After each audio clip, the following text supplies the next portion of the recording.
अगर मैं आपसे पूछूं कि आप मुसलमान क्यों हैं, तो आप कहेंगे कि मैं पैदा ही मुसलमान हुआ था। लेकिन आपसे अगर मैं पूछूं कि आप क्रिश्चियन क्यों नहीं हैं, तो आप क्या जवाब देंगे?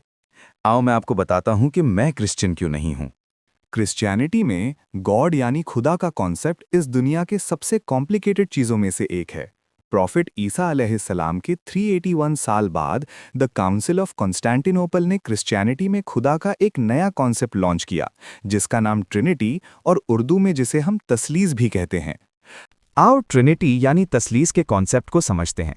उससे पहले आप इस चीज़ को समझ ले कि क्रिश्चियंस ईसा अलैहिस्सलाम को खुदा का बेटा और खुदा भी कहते हैं, और इसके साथ वो दो और लोगों को खुदा कहते हैं, द फादर यानी जीसस के बाप और द होली स्पिरिट यानी जिब्रील अलैहिस्सलाम। क्रिश्चियंस की किताब यानी बाइबल के मार्क चैप्टर 12 वर्स 29 में लिखा है कि खुदा एक है। तो इस चीज़ को क्रिश्चियन साबित करने के लिए ट्रिनिटी यानी तस्लीस को मानते हैं। ट्रिनिटी असल में ये है कि खुदा एक है, लेकिन द फादर यानी जीसस के बाप खुदा है, द सन यानी ईसा अलैहिस्सलाम भी खुदा है, द होली स्पिरिट यानी जिब्रील अलैहिस्सलाम भी खुदा है।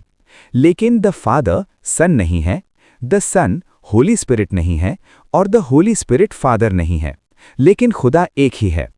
हाँ, जानता हूं आपको समझ नहीं आया। टेंशन ना लो, आप अकेले नहीं जिसको ये समझ नहीं आया। खुद क्रिश्चियंस को भी ये समझ नहीं आता, लेकिन वो भी अकीदा मान के इस चीज को आंखें बंद करके मानते हैं। लेकिन मुसलमानों का गॉड यानी खुदा का कॉन्सेप्ट सबसे इजी टू अंडरस्टैंड है। कुरान का कॉन्सेप्ट ऑफ गॉड सिंपल है कि एक क्रिएटर है और वो एक क्रिएटर ही हर चीज़ की ताकत रखता है, और उस खुदा के सिवा कोई खुदा नहीं, और उस एक खुदा के सिवा कोई भी किसी की मदद नहीं कर सकता।